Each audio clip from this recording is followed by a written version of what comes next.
영어와 우리말로 듣는 총, 균, 쇠, 요약.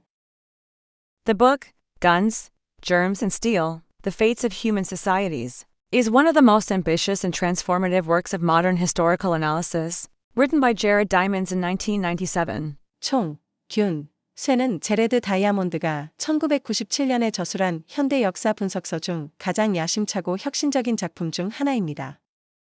Diamond, a professor of geography and physiology, attempts to answer one of the most fundamental questions of history. Why did wealth and power become distributed as they are today? 지리학 및 생리학 교수인 다이아몬드는 역사에서 제기되는 근본적인 질문 중 하나에 대한 답을 찾고자 합니다.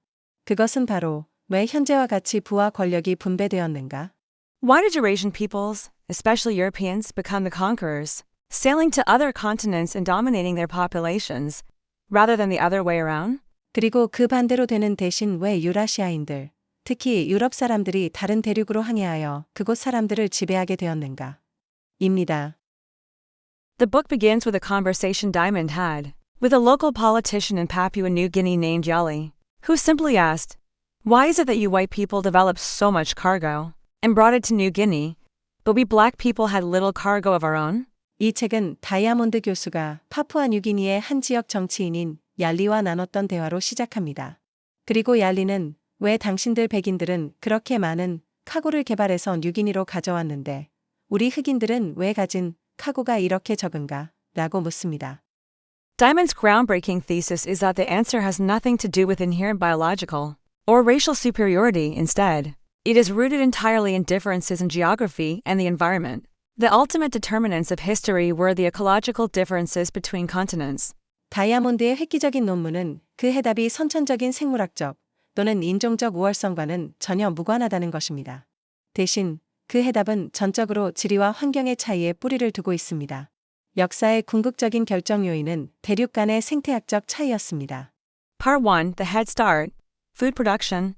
Diamond identifies the early rise of food production, the transition from mobile hunter-gatherer lifestyles to sedentary agriculture, as the ultimate cause of the historical divergence. 파트 1. 유리한 출발, 식량 생산. 다이아몬드 교수는 이동식 수렵 채집 생활에서 정착 농업으로의 전환인 식량 생산의 초기 등장을 역사적 격차의 궁극적인 원인으로 지목합니다. Why food production matters. Agriculture allows a given area of land to support far more people than hunting and gathering. This population density is the engine of civilization. More importantly, it creates a food surplus which frees some members of society from farm labor, allowing for specialization. 왜 식량 생산이 중요한가? 농업은 특정 지역의 땅의 수렵 채집보다 훨씬 더 많은 사람들을 부양할 수 있게 해줍니다. 이러한 인구 밀도는 문명의 원동력입니다. 더 중요하게는 식량 잉여를 창출하여 사회 구성원 일부를 농사일에서 해방시키고 이를 통해 전문화가 가능해집니다.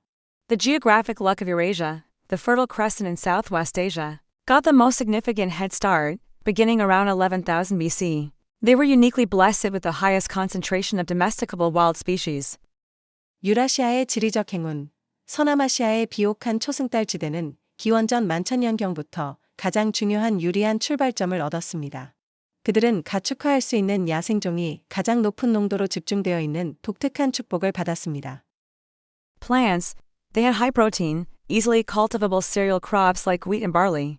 These crops were simple to plant, quick to harvest, and could be stored for long periods, supporting non-farming specialists. 식물, 유라시아 지역은 밀과 보리처럼 단백질 함량이 높고 재배하기 쉬운 곡물 작물을 가지고 있었습니다.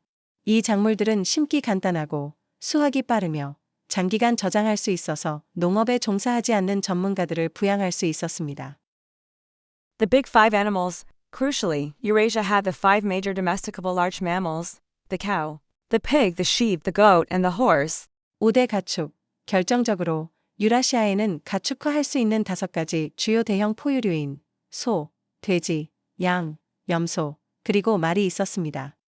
These animals provided not just meat and milk, but also fertilizer for crops and, most critically, muscle power traction for plows and transport. This animal power dramatically increased farming efficiency and scale. 이 동물들은 고기와 우유뿐만 아니라 작물 재배를 위한 비료, 그리고 가장 중요하게는 쟁기질과 운송을 위한 근력, 즉 견인력을 제공했습니다. 이러한 동물의 힘은 농업 효율성과 규모를 획기적으로 증대시켰습니다. The disadvantage of other continents, the Americas, only the llama, alpaca was successfully domesticated, and it offered no muscle power for plows. New world crops like maize, corn, took millennia of selective breeding to become highly productive and are less protein rich than Eurasian wheat. 다른 대륙들의 불리한 점, 아메리카 대륙, 오직 라마와 알파카만이 성공적으로 가축화되었으며 쟁기질에 필요한 근력은 제공하지 못했습니다. 옥수수 같은 신세계 작물은 고도로 생산적이 되기까지 수천 년의 선택적 번식을 거쳤으며 유라시아의 밀보다 단백질 함량이 낮습니다. Africa and Australia. Africa had only the guinea fowl. Australia had none. The vast majority of large wild mammals on these continents were simply not suitable for domestication due to being too aggressive, too slow to mature, or too resistant to herd behavior, what Diamond calls the Anna Karenina principle. All happy domesticable animals are alike. Every undomesticable animal is undomesticable in its own way. 아프리카와 호주. 아프리카에는 기니아 파울, 닭둘레, 많이 있었고 호주에는 가축화할 만한 동물이 아예 없었습니다. 이 대륙들의 대다수 대형 야생 포유류는 성격이 너무 공격적이거나 성숙하는데 너무 오랜 시간이 걸리거나 무리 행동에 대한 저항이 너무 강해 가축화에 적합하지 않았습니다. 다이아몬드는 이를 안나 카레니나 원칙, 즉 가축화 가능한 행복한 동물들은 모두 닮았으며 가축화 불가능한 동물은 모두 자신만의 방식으로 가축화 불가능하다 라고 부릅니다. Part 2. The role of continental axis. Once food production began, the shape and orientation of the continents dictated how quickly these innovations spread. 파트 2. 대륙 축의 역할. 식량 생산이 시작되자 대륙의 모양과 방향이 이러한 혁신이 얼마나 빨리 확산되는지를 결정했습니다. The east-west advantage Eurasia. Eurasia is much longer along an east-west axis, because locations along the same latitude share nearly identical climate, day length, and habitat types. Crops and livestock could spread rapidly across thousands of miles. 동서 간의 이점. 유라시아. 유라시아는 동서축을 따라 훨씬 더 길게 뻗어 있습니다. 같은 위도에 위치한 지역들은 기후, 낮의 길이, 서식지 유형이 거의 동일하기 때문에 작물과 가축이 수천 마일에 걸쳐 빠르게 확산될 수 있었습니다. Wheat cultivated in the Fertile Crescent could easily be grown in Europe and China. This meant that any innovation developed in one part of the continent quickly benefited the entire continent, accelerating the overall pace of development. 비옥한 초승달 지대에서 재배되던 밀은 유럽과 중국에서도 쉽게 재배될 수 있었습니다. 이는 대륙의 한 지역에서 개발된 혁신이 대륙 전체에 빠르게 혜택을 주어 전반적인 발전 속도를 가속화했음을 의미합니다. The north-south barrier, the Americas and Africa, both the Americas and Africa, are much longer along a north-south axis as crops or ideas move north or south. They encounter dramatically different climates, ecosystems, and day lengths. 북남 장벽, 아메리카와 아프리카 모두 남북축을 따라 길이가 훨씬 더 깁니다. 작물이나 사상이 남쪽이나 북쪽으로 이동할 때 이들은 극단적으로 다른 기후, 생태계, 그리고 낮의 길이를 직면했습니다. For example, maize, first domesticated in Mesoamerica, struggled for centuries to adapt to the climates of North America or South America, slowing its spread in the development of agriculture in those regions. 예를 들어 메소아메리카에서 처음 가축화된 옥수수는 북미나 남미의 기후에 적응하기 위해 수세기 동안 어려움을 겪었으며 이로 인해 해당 지역으로의 확산과 농업 발달이 지연되었습니다. The movement of inventions like the wheel or writing also faced cultural and ecological barriers along this axis. 바퀴나 문자 같은 발명품의 이동 역시 이 축을 따라 문화적, 생태적 장벽에 부딪혔습니다. Part 3. The proximate causes of conquest. The rapid spread of agriculture, population density, and specialization in Eurasia created the four proximate immediate causes that gave European conquerors their decisive advantage. 파트 3. 정복의 근접 원인. 유라시아에서 농업, 인구 밀도, 전문화가 빠르게 확산되면서 유럽 정복자들에게 결정적인 우위를 제공한 네 가지 근접, 즉각적인 원인이 만들어졌습니다. 1. Guns, technology. Metalworking and specialized craftsmen led to the development of superior weapons and armor. Steel swords, cannons, and muskets that were devastatingly effective against Stone Age technology. 1. 총기, 기술, 금속 가공 및 전문 장인들의 활약은 석기시대 기술에 파괴적으로 효과적인 우수한 무기 및 갑옷, 강철검, 대포, 머스킷 총의 개발로 이어졌습니다. To writing, the ability to store and transmit complex information maps, nautical charts, administrative records, military accounts across generations and distances allowed for organized, large-scale exploration and conquest. 2. 문자, 복잡한 정보, 지도, 해도, 행정기록, 군사기록 등을 여러 세대와 먼 거리에 걸쳐 저장하고 전송하는 능력은 조직적이고 대규모의 탐험과 정복을 가능하게 했습니다. Writing never spread widely in the Americas outside of Mesoamerica, and was non-existent in sub-Saharan Africa. 문자는 메소아메리카 외의 아메리카 지역에서는 널리 퍼지지 않았으며 사하라 이남 아프리카에서는 존재하지 않았습니다. 3. Centralized political organization. Food surplus supported dense, settled populations that evolved into centralized states, kingdoms, and empires. These states could mobilize resources, fund armies, and organize sustained expeditions like Columbus's voyage over vast distances. Non-state societies, tribes, chiefdoms could not compete. 3. 중앙 집중식 정치 조직. 식량 잉여 생산물은 조밀하고 정착된 인구를 부양했으며 이 인구는 중앙 집중식 국가, 왕국 및 제국으로 발전했습니다. 이러한 국가들은 자원을 동원하고 군대에 자금을 지원하며 방대한 거리에 걸쳐 지속적인 탐험, 콜럼버스의 항해와 같은 것을 조직할 수 있었습니다. 비국가 사회, 부족, 추장 사회는 경쟁할 수 없었습니다. 4. Steel, advanced technology beyond guns. Advancements in areas like shipbuilding allowing transatlantic travel and navigation were crucial.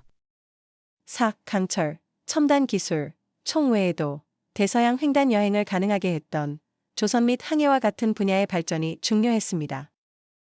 Part 4. The most powerful weapon, germs. Diamond argues that the single most devastating factor in the European conquest was not technology, but disease. 파트 4.